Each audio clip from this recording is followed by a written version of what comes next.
네, 오늘은 틴킬러 센터 처치 제7-2번 사역할 때 중요한 것은 하나님과의 관계다. 7-1번 할 때 하사도문계 얘기했던 거 기억하시죠? 하나님과 연결, 사람과 연결, 도시와 연결, 문화의 연결, 하사도문, 개척교회에서 하사도문계 이거 했었는데 그 첫 번째입니다. 하나님과 연결. 하나님과 연결은 예배잖아요. 예배를 통해서 하나님께 어떻게 연결을 할 것이냐 하는 것이 중요한 문제일 텐데, 근데 예배에 대한 먼저 스타일에 대한 연구를 먼저 티킬러가 지적을 합니다. 다양한 스타일이 있다는 거예요. 전통적으로, 성경적으로, 현대적으로, 또 구도자 예배까지 포함해서 많은 예배들이 있는데 그 예배들이 가지는 장점과 단점들을 쭉 연결합니다. 그리스도인들에게는 아무래도 전통적인 예배가 좋을 거고 비그리스도인들에게는 현대적 구도자적 예배가 더 좋을 거예요. 그런데 이 둘을 완전히 별개로 놓고 다룰 것이냐? 아닙니다. 틴켈러의 주장은 이 두 개가 하나로 합쳐질 수 있다고 그래요. 교육적이면서 전도적인 예배 얼마든지 가능하다는 얘기를 하고 있습니다. 그 포커스가 뭔지를 잘 보면 좋은데, 먼저 예배 스타일이 여러 가지가 있지만 그 예배적 스타일들이 어떤 것은 좋고 어떤 건 틀렸다 그런 건 아니에요. 어떤 예배를 어디에서 어떻게 드려질 것이냐는 적절한 장소가 필요하겠죠. 그리고 기왕이면 예배가 드려질 때 그 예배 가운데 비그리스도인들이 함께 있을 수 있는 예배를 만드는 것이 중요하다, 이런 얘기를 하는 것입니다. 우리가 일상적으로 드려지는 이 예배들 가운데는요, 보통 비그리스도인들을 보기가 쉽지 않아요. 우리 눈에 딱 오늘 처음 온 사람들이 누군지 이렇게 알거든요. 근데 흔히 이렇게 처음 오는 사람들일지라도 교회에 처음 온 건지 아니면 다른 교회 다니다가 우리 교회로 옮긴 것인지에 따라서 좀 성도가 다를 수 있죠. 그러니까 기본적인 우리 언어를 이해할 수 있는 사람이냐, 이해할 수 없는 사람이냐, 이런 것도 있을 수 있으니까.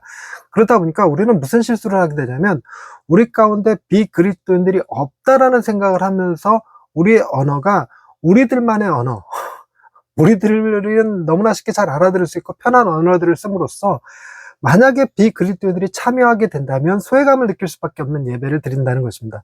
때로는 특정한 어떤 한 것에 집중되어 있다면, 교육에 집중되어 있다거나 뭐 은사에 집중되어 있다거나 이런 특정한 것에 집중되어 있다면, 이것을 별로 좋아하지 않는 사람들이라면 교회에 대해서 반감을 갖고 떠나게 되겠죠.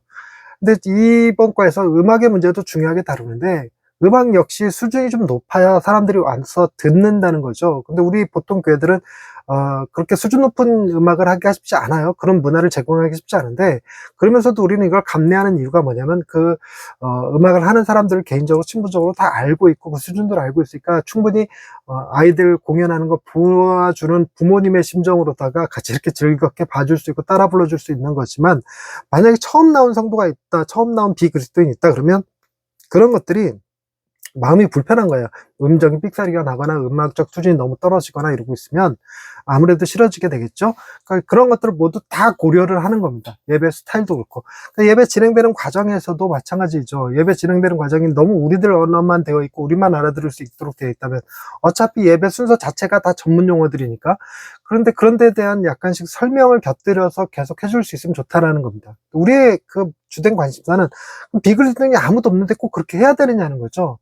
비그리스도인이 아무도 없을지라도 예배가 전도적 예배가 될 수 있으려면 내가 예배를 드리는 과정에 내 친구 교회를 처음 나오게 되는 친구들이라도 이런 예배라면 얼마든지 함께 드릴 수 있고 그들도 이해할 수 있고 그들도 받아들일 수 있겠구나 하는 얘기들을, 그런 생각들을 하게 되겠죠. 그런 생각들을 하면 데리고 올 수 있단 말입니다.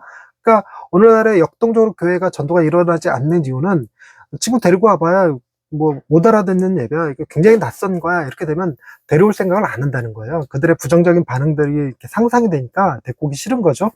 그래서 예배가 넌 크리스찬 비그리스도인들에게 닫혀진 예배가 될 가능성이 꽤 크다는 거죠. 오늘날의 교회가 그렇다는 겁니다.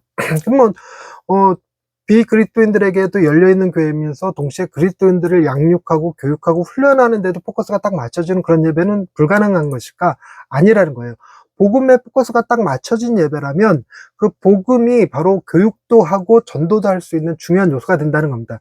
근데 그런 측면에서 이 복음 전도적 설교라고 하는 측면이 굉장히 강하게 강조가 되는데, 복음 전도적 설교, 그래서 그 복음으로 기존의 그리스도인들, 기존의 그리스도인들이 갖고 있는 마음의 문제들을 건드리고 그들의 우상 숭배를 건드리고 그들이 그 사회적 맥락 가운데서 살아가면서 사회적 이슈 속에 사로잡혀 있는 것들, 그리고 반기독교적인 정서를 가지고 있는 것들, 그리고 잘못된 신념을 가지고 있는 것들을 건드려 줬을 때, 그리고 그들의 삶이 변하는 것을 봤을 때, 넌 크리스찬들이, 비그리스도인들이 그런 모습을 보면서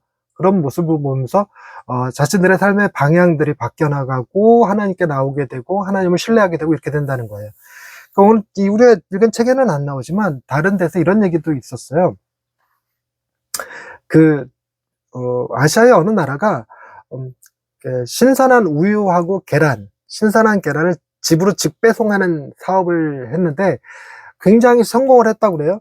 그래서 그들의 최선의 노력은 어디에 붙어 있었냐면, 이 가짜낸 우유와 계란을 얼마나 신선하게 유지시키는가에 굉장히 집중을 많이 했대. 이게 그 회사의 사활을 건 문제라고 생각을 했다는 거예요. 그래서 5개월, 6개월 동안은 굉장히 잘 성장하다가 6개월이 지나면서 수직 하강하기 시작하더래요.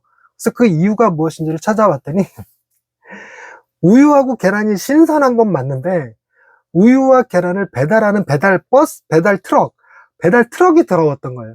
그러니까 배달 트럭이 들어오니까 그걸 보는 사람들이 진짜 우유가 신선하고 계란이 깨끗해도 못 믿겠다는 겁니다. 신뢰도가 떨어지는 거죠. 그러니까 넌 크리스찬들의 삶을 통해서 복음을 깨닫는 것이라는 게 뭐냐면, 복음이 아무리 좋게 잘 설명되고 전달되어진다 하더라도 그것을 받아들인 그리스도인들의 삶에서 그런 모습들이 보여지지 않으면 의심한다는 겁니다. 그러니까 비그리스도인들을 전도하는 목적 안에도 뭐가 들어와 있는 거냐면, 그리스도인들을 바르게 교육하고 양육하는 것도 함께 맞물려 있다는 거죠. 그럼 이 두 개가 가능해진다는 겁니다. 그 가능해지는 것이 바로 복음을 가지고 그들의 마음속에 있는 근원적 우상들을 건드리는 설교, 그리고 그걸 통해서 넌 크리스찬들의 변화를 발견할 수 있는 그런 예배, 그런 설교가 돼야지 이렇게 이 시대에 넌 크리스찬이 함께 드릴 수 있는 예배가 가능해진다는 겁니다. 그게 바로 사람을 하나님께 연결하는 방식이 된다는 거예요. 그러기 위해서 이제 예배 다양한 코멘트들도 설명을 해주죠. 어떻게 예배를 드릴 것이냐. 먼저는 일단 비신자들이 예배 가능할 수도 있는 예배 스타일을 잘 짜는 것이 중요하겠죠. 이게 첫 번째이긴 하겠지만, 이 챕터에서는 이걸 두 번째로 설명하고, 첫 번째를 뭘부터 설명을 하냐면 둘째부터 이렇게 설명하면서 비신자들을 예배에 포함시켜라 라고 얘기를 해요. 그러면서 부가적인 설명으로 번호는 둘째라고 썼지만 이것부터 일어나기 때문에 앞서 서술을 한다 이렇게 얘기해놨는데, 그러니까 우리가 예배를 드릴 때 어떤 예배를 드려야 되냐면, 마치 우리 예배 가운데 수십 명의 회의적인 관찰자들이 있을 것이다, 그러니까 있는 것처럼 생각하고 예배를 만들어라 하는 겁니다. 그래서 그런 회의적인 관찰자들이 우리의 예배를 보고 뭐라고 할 것인가, 그들에게는 우리가 뭐라고 대답을 해줄 것인가, 이런 걸 고민하라는 거겠죠. 그리고 비신자들도 이해할 수 있는 언어를 만들어야 되는데, 최소한 언어부터 바꾸려는 노력을 해야 돼요. 우리의 언어가 일상 언어로 예배하려고 노력하고, 너무 이렇게 형제님, 자매님, 집사님, 권사님 이렇게 언약 뭐 이런 표현 막 써가면서 양자, 양육 뭐 이런 표현 막 써가면서 할 필요 없이 이렇게 좀 일상적인 언어들을 많이 쓰면서 하라는 거고요. 두 번째는 예배 흐름에 따라서 간단한 설명들을 좀 덧붙여주고, 세 번째는 거기에 비신자들이 실제로 참여했을 거라 생각하고 비신자들이 궁금해할 만한 것들을 다뤄주면서 그들이 우리 예배 가운데 함께 있다는 것을 우리가 인지하고 있다, 그들을 환영하고 있다라는 느낌을 줄 수 있는 멘트들을 쓰라, 뭐 이런 얘기를 해요. 그러니까 이제 예를 들어서 이러이러한 질문들에 대해서 여러분들 고민하고 계시죠. 여러분들도 이런 거 이상하게 느껴질 거라는 거 충분히 이해합니다. 이런 말이라도 하라는 거였어요. 그러고 난 다음에 이제 수준 있는 예술을 예배에 사용하라 이렇게 얘기하는데, 그러니까 예배 안에서 드려지는 음악, 문화 이런 것들이 좀 넌 크리스찬들 보기에 와서 좀 볼만하다, 구경할 만하다, 참여할 만하다, 이런 느낌이 좀 들 수 있는 그런 거여야 한다고 얘기를 합니다. 그리고 또 이 교회 예배뿐만이 아니라 교회 전반적인 행정이라든가 이런 것들이 외부 사역, 자비와 정의의 실천을 이렇게 강조하는 사역들을 좀 많이 하고, 설교 시간에 그것들에 대한 보고도 좀 하고, 또 간증거리 있으면 좀 간증거리도 있기도 하고 예화도 쓰고 뭐 이러라는 거예요. 그래서 우리 교회가 이 지역사회와 함께하고 있다는 사실을 알려주고, 또 그들이 예배 시간에 내는 헌금이 그런 구제 용도로, 정의 용도로 쓰여지고 있다는 것도 좀 알려주고, 또 필요하다면 그런 헌금을 따로 정리를 해서 구제헌금, 정의헌금을 따로 걷어서 이렇게 사용하기도 하고 뭐 이렇게 하라는 구체적인 팁도 주고 있죠. 그리고 성례전에 대한 강조를 많이 합니다. 이 성례전을 통해서 사람들이 하나님을 믿는 사람들이 어떤 사람들이고, 그리고 또 그런 성례전과 성례전, 성찬식하고 세례식 통해서 그리스도교회로 초청받는 시간들을 좀 갖는 것, 이런 것들이 중요하다, 이런 얘기를 하죠. 그리고 이제 제일 중요하게 얘기하는 것은 뭐냐면, 아무래도 설교할 때 설교 자체가 은혜 중심 설교를 하라. 도덕적이고 교훈적인 설교는 크리스찬들에게, 이제 기독교인들에게 좋은 거겠지만, 그런 얘기를 하면 비기독교인들이 참여하기 어려운 예배가 돼요. 그러니까 책망받고 정죄감 받고, 그러니까 나는 죽을 수밖에 없고, 뭐 이런 얘기가 돼버리면 아무래도 잔소리 들으러 교회 오기가 쉽진 않겠죠. 그러니까 안 오게 된다는 겁니다. 그러니까 은혜를 설교하라는 겁니다. 우리가 은혜로 변화되어진 사람들이고 은혜로 구원받는 사람들이라는 사실을 예배 가운데 중심 주제로 많이 얘기하는 거예요. 그리고 이제 예배 끝날 때마다 이제 사람들을 결신하는 시간을 가져라 그랬는데, 뭐 한국 사회에서 가능할지 모르겠지만, 어쨌든 뭐 강대상 그 앞쪽에 이렇게 공간을 마련해서 질문자들 이렇게 와서 얼마든지 질문하고 그들의 질문을 다뤄주고 그들을 다음 예배에 초청하고 이런 것들을 하라는 건데, 뭐 소그룹을 초청하고 다음 예배에 초청하고 이런 것들은 좀 먼 얘기다. 그러니까 바로 그 자리에서 예배 끝나고 이렇게 마음이 따끈따끈 나긋나긋 이렇게 노릇노릇해져 있을 때 그때 결신할 수 있도록 도전하는 그런 시간들이 필요하다, 그런 얘기들을 합니다. 그리고 마지막으로 정리하면서 무슨 얘기를 하냐면, 설교냐 강의냐 하는 주제를 다뤘거든요. 목사님들이 이 강의가 편해요. 그러니까 본인들이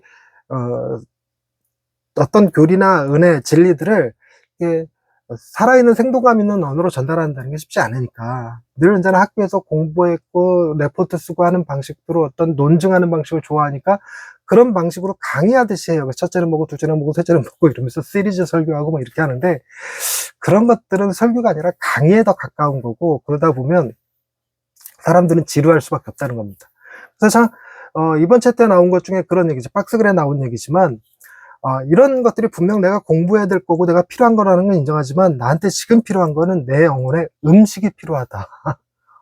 굉장히 충격적인, 음식이 필요합니다. 음식을 주십시오. 이렇게 얘기하는 건데, 그러니까 은혜 중심 설교가 그래서 필요한 거고, 그래서 강의 위주의 예배는 좀 지양하고, 그런 것들은 따로 시간 내서 필요한 사람들에게 제공하고, 소그룹이나 이런 데서 할 수 있도록 하고, 설교 시간에는 진짜 오리지널 설교만 할 수 있도록, 은혜 중심 설교만 할 수 있도록, 복음을 설교할 수 있도록 하는 것이 중요하다 하는 것입니다. 그래서 이제 핵심적으로 결론을 딱 내리자면, 어떻게 사람들을 하나님께로 연결할 것인가, 예배라는 통로를 통해서 연결하는 건데, 그것은 예배 설교 자체가 복음 중심적이고 지역에서 일상적으로 사용되어지는 일상 언어로 소통한다면 가능하다. 이게 이제 핵심입니다. 복음 중심적이고 일상 언어로 예배하자. 네, 여기까지 하겠습니다.